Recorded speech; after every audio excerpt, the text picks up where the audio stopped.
should I be elected as your next pastor here at First Pilgrim Calvary Missionary Baptist Church. Before I do that, I want to first of all thank all of you um, for having me come the past few months, all the way since last year, really, since October. I'll never forget my first opportunity to preach here, and I'm appreciative of it. You all really just don't know what it's meant to me, what it's meant to the growth of my personal ministry, and I believe, regardless of the outcome, that this experience is going to mean a lot to me for years to come. And thank you to the deacons, the board of directors, and I really want to thank the media team here. They have been working hard. They've been working diligently. They've been making sure that all of us, uh, each one of the three candidates, have been able to do what they need to do to get the word out to you all. So, I really appreciate it. It's meant a lot to me, and and and and I'm forever grateful for that. Um, I believe that vision, it is important for any leader. I've been an assistant pastor for the past 2 years now, and I've been tasked with having to have vision, having to lead and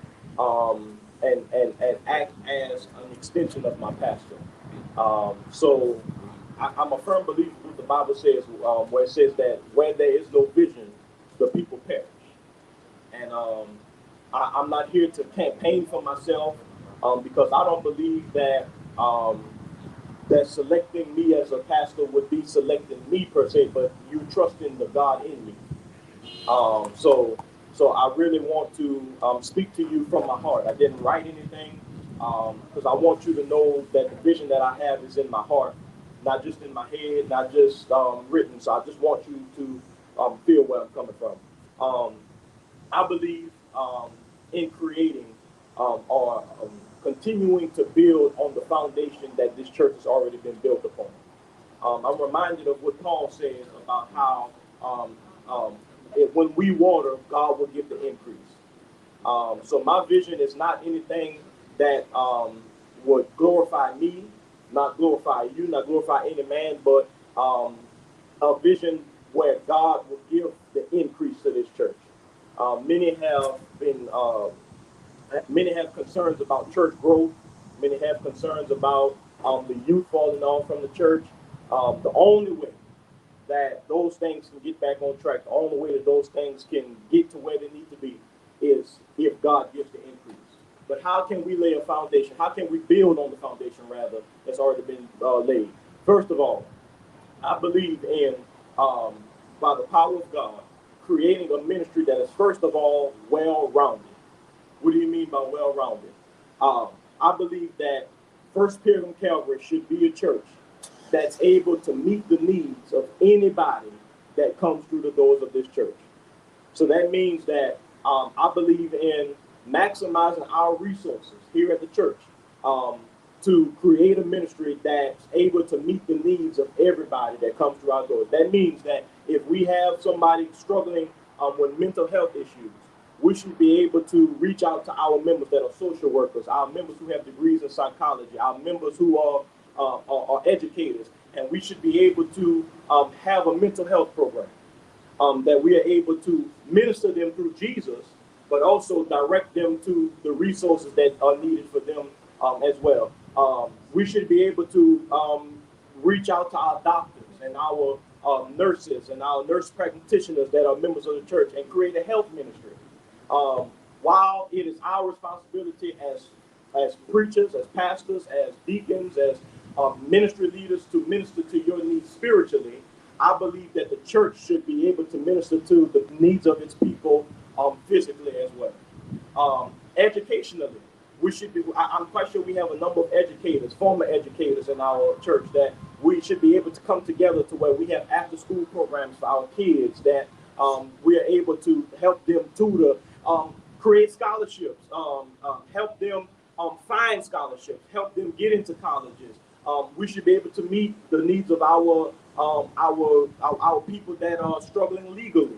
Um, I believe that I believe the church should be the beacon of light in its community.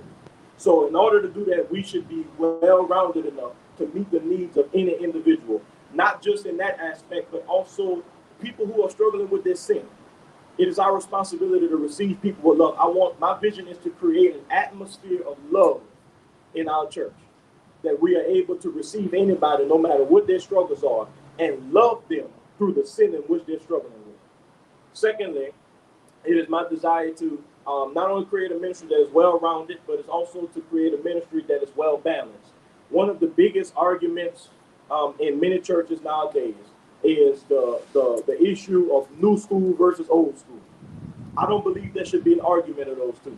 I don't believe there should be an indifference of those two. I want to create a well-balanced ministry, which means that we should be able to say that young people, you have energy. You have the energy that we need to get the word of Jesus Christ, the good news about Jesus Christ out, and also embrace the wisdom of our elders. And I believe that if we can match the wisdom of our elders with the energy of our youth, imagine how great of a ministry we will have here at the First Pilgrim Calvary Missionary Baptist Church. I believe that we should be able to mobilize our ministry. That means that we should be able to get out and tell people about Jesus. Tell people about First Pilgrim Calvary. Tell people about the God that we serve, so that and that's how we can contribute to church growth.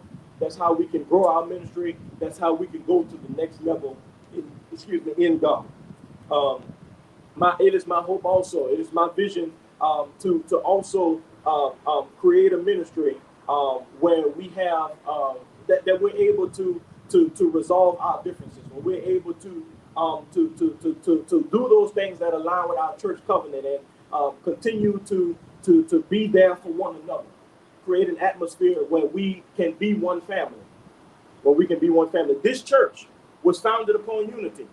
Two churches that came together to be in unity with one another. And that's what we need to create. That's what we need to further in our ministry.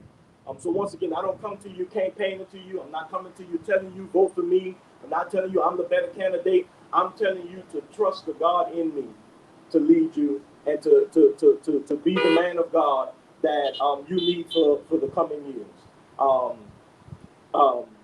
Once again, this experience has meant a lot to me, and I get full thinking about it. And I'm just asking for your continual prayers. I'm asking for your continual support, and I will continue to pray for you. And in closing, make a prayerful decision. Pray to God on what He would have you to do, because I believe that as He will lead you and guide you, First Pilgrim Calvary will be blessed with whoever the next pastor will be. So God bless you. God keep you is my prayer. Once again, continue to pray for me, and I'll pray for you, and we'll watch God change things.